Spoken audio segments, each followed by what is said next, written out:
Thank you for joining us today. For our young viewers in Germany, could you just briefly introduce your work and how you got involved with Julian Assange?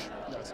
I'm the Special Rapporteur on Torture of the United Nations. I'm appointed by states to visit prisons, to evaluate the compliance of states with the prohibition of torture worldwide. I also deal with individual torture victims, try to protect them from torture and extradition to countries where they might be tortured. And that's exactly where I got involved with the Assange case, because he's threatened to be extradited to the United States, where human rights organizations agree that the conditions of detention that he would be facing and the trial he would be facing would be clearly unfair and amounting to torture and other cruel and inhuman degrading treatment. You mentioned in your speech you had a very different opinion, and most of the people have a different opinion about Assange because most of the media focuses a lot of personal issues. Talk about what changed your opinion about Assange when you met him. Well, when his lawyers initially asked me to intervene on his behalf with the government, I declined. And spontaneously, I had the impression, this is this narcissist, this rapist, this hacker, this spy. He's just going to manipulate me. And so they had to send me a couple of pieces of evidence and to ask me, almost to beg me to look at it. And when I did, I started to see that really the public narrative that we know about Assange has been fabricated. It's not true.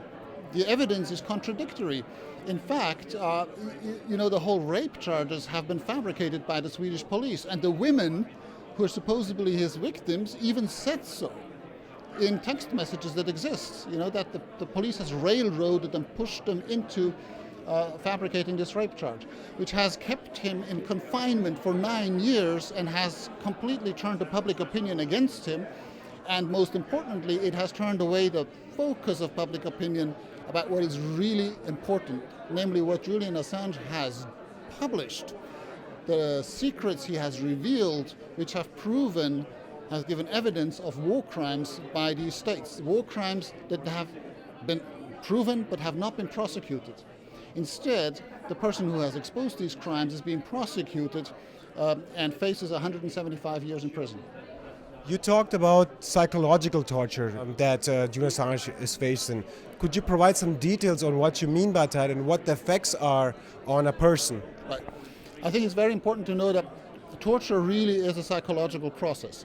It is the instrumentalization of pain and suffering in order to coerce a person, to make them confess or to intimidate them or to punish them. But it's always, in the end, you're targeting the mind and the emotion of the victim. You can do it by causing physical pain and affect the mind through that avenue, or you can do it through psychological manipulation. Psychological manipulation, psychological torture really aims at destabilizing and destroying the individuality and personality of a person to the point where they break and their will becomes completely manipulated by the torturer. And that obviously is what has been done to Julian Assange. You do that by first isolating the person completely from the environment and then exposing him to a completely arbitrary and threatening environment which overstimulates the nervous system to a point where he collapses.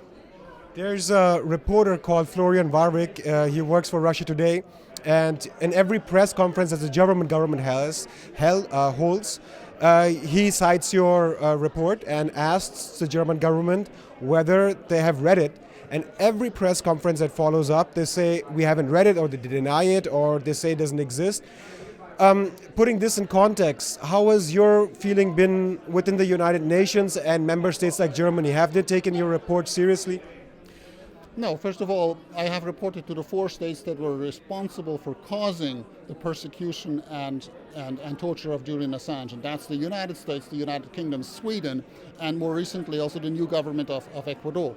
I have also informed other states through these official reports, but they have been very reluctant to actually look into the matter, because it would force them obviously to see the truth and to confront these other states about these wrongdoings. And that's very uncomfortable politically, so they're trying to evade it. That's why I'm not surprised at the attitude in the press conferences that you just referred to, but I have to say that in last November I was invited by the German Foreign Office to a meeting in Berlin to discuss this case. So I actually went to see the Human Rights Division of the Foreign Office of the Auswärtige Amt. And I asked them in the meeting, well, you asked for a meeting to discuss this case. Have you read my official interventions? And they say, no, we haven't read it, and frankly, we don't have the time to do that. And then that's why I also, in the Bundestag meeting, I was very outspoken and also said, well, that's not acceptable.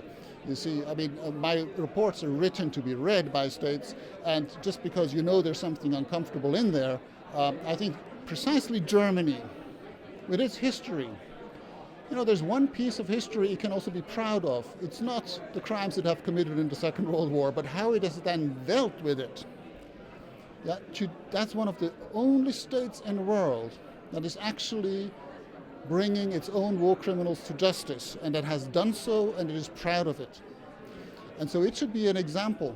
And instead of hiding and not confronting the truth, it should read these reports and then turn to Britain and Sweden and all these states and say, look, I know it's hard, but you owe it to your people to face the truth and tell the truth and deal with your war criminals and discipline them and reform your systems and to make sure that you're respecting the rule of law in the future.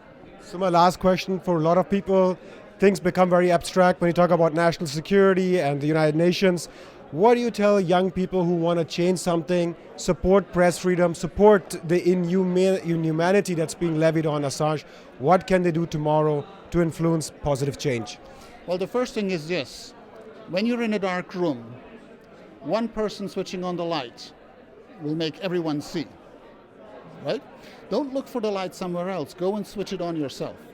The second thing you have to realize is that you have power, because the state's power is not the property of the government. It is your property. You are delegating your power to the government, and they need to respond to you on how they're using this power, or they don't deserve it. Secrecy is precisely what prevents this from happening. Yeah? So power plus secrecy means tyranny, because it disempowers the people. It prevents them from exercising control over power. So secrecy is the most dangerous ingredient of governance. Thank you so much for your time. Thank you.